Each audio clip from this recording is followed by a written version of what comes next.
मित्रांनो, श्राव्य पुस्तक, ऑडिओ बुक या उपक्रमाअंतर्गत आपलं हे पुढचं पुस्तक आहे. पुस्तकाचं नाव आहे श्री समर्थ कथा सुगंध. कथाकार आहेत कैलासवासी सुनील चिंचोळकर. हरिओम प्रकाशन नाशिक यांचं हे पुस्तक आहे. एप्रिल 2009 मध्ये हे प्रसिद्ध झालं. आपण याची PDF आवृत्ती आपल्या उपक्रमासाठी उपयोगात आणतोय. समर्थांच्या 400व्या जयंतीनिमित्त समर्थांची काही सेवा करावी अशा हेतूनी त्यांचं हे चित्ररूप समर्थ चरित्र छापलं गेलंय. कथाकार म्हणतात की देशसेवा आणि देवसेवा समजून समर्थांचे विचार युवकांपर्यंत पोहोचवणं ही काळाची गरज या पुस्तकाने पूर्ण केलेली आहे. या पुस्तकामध्ये समर्थ रामदास स्वामी यांच्या वेगवेगळ्या कथांचा समावेश केलेला आहे. तेव्हा याही पुस्तकाचं आपले प्रेक्षक वाचक स्वागत करतील अशी खात्री आहे. चला तर मग ऐकूया समर्थ कथा सुगंध. तंजावरचे मेरुस्वामी काही काळ समर्थांच्या सहवासात राहिले होते. त्यांनी राम सोहळा या ग्रंथात समर्थांची एक गमतीशीर आठवण दिली आहे. एकदा समर्थांना प्रवासात एक ब्राह्मण भेटला. हा ब्राह्मण संसारातील कटकटीने अत्यंत संत्रस्त झाला होता, पण त्याची हनुमंतावर खूप निष्ठा होती. समर्थ हनुमंताचा अवतार आहेत असं त्याला कोणीतरी सांगितलं. त्यांनी समर्थांना गाठलं आणि त्यांचे पाय धरले. विनवणी केली की कसंही करून मला हनुमंताचं दर्शन घडवा. समर्थांनी त्याला समजावून सांगण्याचा खूप प्रयत्न केला, पण तो देखील जिद्दी होता. तो घरदार सोडून चाफळला आला त्यांच्याबरोबर. अनेक वर्ष त्यांनी समर्थांची सेवा केली. चाफळच्या मारुती मंदिरात तो भीमरूपी स्तोत्राची अनेक आवर्तनं करी. अशा प्रकारे त्याच्या पुण्याचा संचय झाला. एक दिवस तो समर्थांबरोबर एका गावात गेला. तिथल्या हनुमान मंदिरात उत्सवानिमित्त जेवणाच्या पंक्ती उठत होत्या. त्या पंक्तीत एक वृद्ध गृहस्थ जेवायला बसला होता. त्याच्याकडे अंगुली निर्देश करून समर्थ म्हणाले, प्रत्यक्ष मारुती राय त्या वृद्ध माणसाच्या रूपात जेवायला आले आहेत. त्यांचं जेवण झालं की तू त्यांचे पाय धर. ते तुला मारुती रायाचं दर्शन घडवतील. मात्र तोपर्यंत तू त्यांचे पाय सोडू नकोस. एवढी वर्ष समर्थांची सेवा आणि हनुमंताची उपासना करून त्या ब्राह्मणाची चांगलीच तयारी झाली होती. जेवण झाल्यावर त्याने तसं केलं. या वृद्धांनी त्या ब्राह्मणाला खूप समजावून सांगितलं आपण हनुमंत नसल्याचं, पण समर्थांच्या वचनावर ब्राह्मणाची श्रद्धा होती, त्यामुळे त्याने पाय काही सोडले नाहीत. अखेर त्या वृद्धांनी प्रत्यक्ष हनुमंताच्या रूपात त्या ब्राह्मणाला दर्शन दिलं आणि धन्य केलं. एकदा समर्थ भ्रमण करत असताना त्यांचा मुक्काम भैरोबाच्या मंदिरात पडला.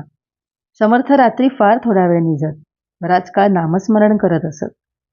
असंच भगवत चिंतन ते करत असताना त्यांना मंदिरात माणसांची चाहूल लागली आणि एका कोंबड्याचं केविलवाणं ओरडणं ऐकू आलं. त्या मंदिरात एक मांत्रिक आणि एक गृहस्थ कोंबडे घेऊन आले होते.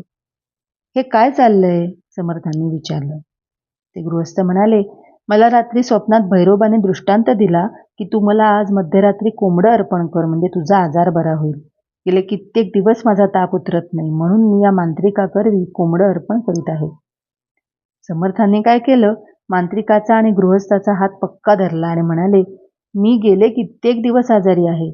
मला भैरोबाने दृष्टांत दिला की तू मला 2 माणसांचा बळी दे, म्हणजे तुझं गुप्त बरं होईल. समर्थांनी त्या दोघांचा हात इतका गच्च धरला होता की ते दोघंजण घाबरले. समर्थांचं पिळदार शरीर पाहून आपलं मरणच त्यांना डोळ्यासमोर दिसू लागलं. त्यांनी कोंबडी सोडून दिली. घाबरलेली ती कोंबडी स्वतःचा जीव वाचवण्यासाठी पळत सुटली. मग समर्थांनी सुद्धा या दोघांना सोडून दिलं आणि प्रेमाने त्यांना समजावून सांगितलं की ज्या उपासना पद्धतीत एखाद्या जीवाचा बळी घेतला जातो ती उपासना पद्धत चुकीची आहे. भैरोबाला अशा प्रकारे कोंबड्यांचा बळी नको असतो. पुढे समर्थांच्या कृपेने त्या गृहस्थाचा ताप पूर्णपणे निघून गेला. पुढची गोष्ट. 6 जून 1674 ज्येष्ठ शुद्ध त्रयोदशी या दिवशी छत्रपती शिवाजी महाराजांना राज्याभिषेक होणार होता. 350 वर्षांच्या काळ्या कभिन्न अमावस्येनंतर महाराष्ट्रात स्वातंत्र्याची पौर्णिमा दिसत होती. रायगडावर प्रचंड आनंदोत्सव संपन्न होत होता. समर्थांच्या गुप्त राजकारणाचा एक भाग म्हणून ते राज्याभिषेकाच्या प्रत्यक्ष सोहळ्यात मुद्दाम सामील झाले नाहीत. ते प्रतापगडावर थांबले होते. तेथील देवीला त्यांनी शिवछत्रपतींसाठी प्रार्थना केली. तुझा तू वाढवी राजा, शीघ्र आम्हाची देखता. देवीने त्यांची इच्छा पूर्ण केली होती. तिची विशेष पूजा करण्यासाठी ते प्रतापगडावर थांबले होते. महाराजांना राज्याभिषेक पहाटे 5:40 होणार होता. त्यावेळी महाराजांच्या ताब्यात 360 किल्ले होते. असं ठरलं होतं की या सर्व किल्ल्यांवर पहाटे 5:40 तोफेच्या 3 सलामी देण्यात याव्यात आणि त्याच वेळेला प्रत्येक किल्ल्यावरच्या किल्लेदारांनी शिवछत्रपतींनी धारण केलेल्या संस्कृत पदवीचा जयघोष करावा. समर्थ मोठ्या आतुरतेने त्या क्षणाची वाट पाहत होते आणि अखेर तो क्षण आला. तोफांचे आवाज आणि किल्लेदारांची ललकारी ऐकताच समर्थांना आनंदी आनंद झाला. त्यांचं कवी मन गाऊ लागलं. बुडाली सर्व ही पापे हिंदुस्थान बळावले, अभक्तांचा क्षयो झाला आनंद वनभुवनी. बुडाला औरंग्या पापी म्लेंछ संहार झाला, मोडिली मांडिली क्षेत्रे आनंद वनभुवनी. सुमारे 70 कडव्यांच्या या काव्यात समर्थांनी आपल्याला झालेला आनंद व्यक्त केला आहे.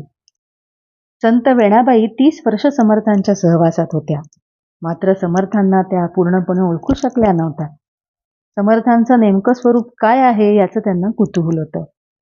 एक दिवस समर्थांनी त्यांची इच्छा पूर्ण करण्याचं ठरवलं. समर्थ सज्जनगडावर असताना वेणाबाई रोज स्वयंपाक करत असत. स्वयंपाकघराला लागूनच समर्थांची खोली होती. समर्थ जेवताना कायम एकटे जेवत असत, त्यामुळे त्यांची एकवाडच असायची. एकदा समर्थांचं ताट वाढून त्यांच्या खोलीत ठेवलं म्हणजे समर्थ खोलीचं दाट लोटून घेत आणि एकांत भगवत चिंतनात भोजन करत. एक दिवस वेणाबाईंनी नेहमीप्रमाणे समर्थांच्या भोजनाची तयारी केली. समर्थ दार लोटून भोजनाला बसले. वेणाबाईंना एकदम आठवलं, आपण कोशिंबीर वाढायचं विसरलो. समर्थ अजून जेवायला बसले नसतील असं गृहीत धरून ती कोशिंबीर घेऊन आली आणि तिने समर्थांच्या खोलीचं दार उघडलं. समर्थ तिला दिसलेच नाहीत.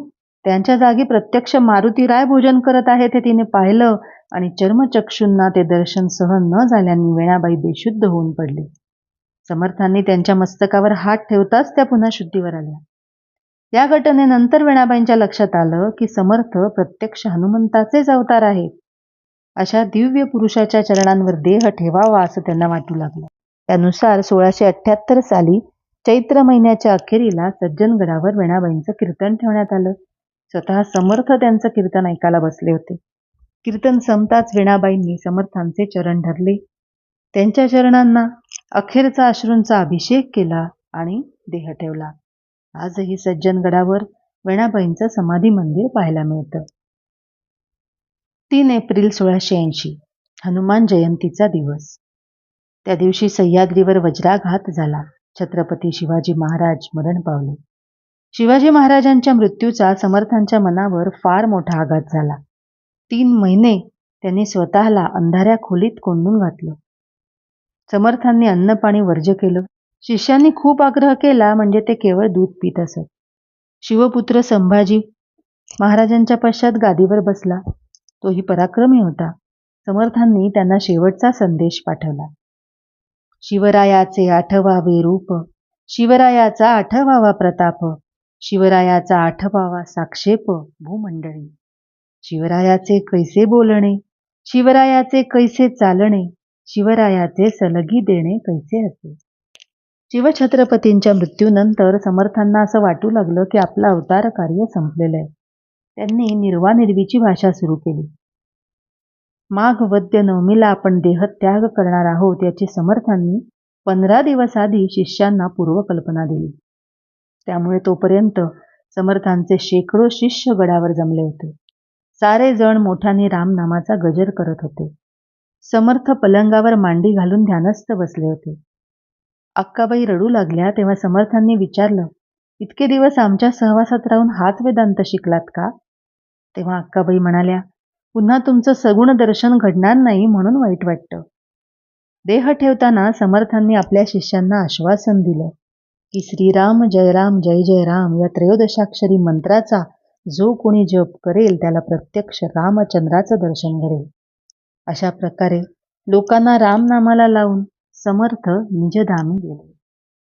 1682 साली समर्थांनी देह ठेवला. त्यांचा अग्निसंस्कार सज्जनगडावरच पार पडला.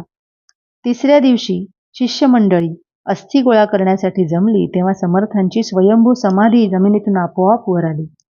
संभाजी महाराजांनी सज्जनगडावर येऊन समर्थांच्या समाधीचं दर्शन घेतलं. त्यांनी शिष्यांना विचारलं, समर्थांची अखेरची इच्छा काय होती?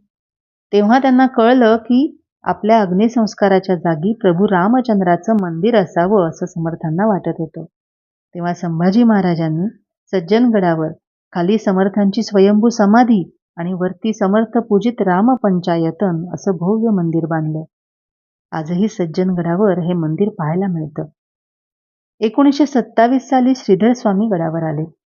त्यांनी तिथे कठोर तपश्चर्या सुरू केली. समर्थांच्या समाधी मंदिराची मनोभावे सेवा केली. यात्रेकरू दर्शनासाठी येत त्यांचीही सेवा केली. मंदिराचा परिसर स्वच्छ ठेवणं, गरम पाण्याने समर्थांना स्नान घालणं, पूजेची उपकरणं घासून स्वच्छ करणं, दासबोधाचं वाचन करणं अशी अविरत सेवा श्रीधर स्वामी करत राहिले. त्यांची ही सेवा पाहून समर्थ प्रसन्न झाले.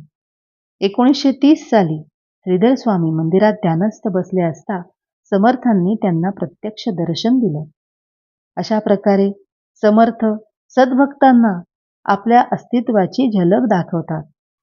सुजाण वाचकांनो, कैलासवासी सुनीलदादा चिंचोलकर यांनी दिलेल्या या निवडक समर्थ कथांचा सुगंध पुस्तक दर्पणच्या माध्यमातून आपल्यापर्यंत पोचवताना समाधान वाटत आहे. निमित्ताने समर्थांच्या भव्य दिव्य अशा व्यक्तिमत्वाची छोटीशी का होईना झलक आपल्याला मिळते यात शंका नाही.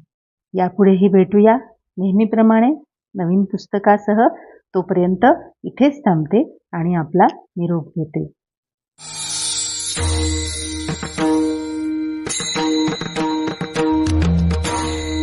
वाचकांनो, तुमचं प्रोत्साहनच असंच काम करत राहण्याची आम्हाला शक्ती देईल. त्यामुळे शेअर, लाईक, सबस्क्राईबचं टॉनिक तुम्ही आम्हाला जरूर द्याल अशी खात्री आहे.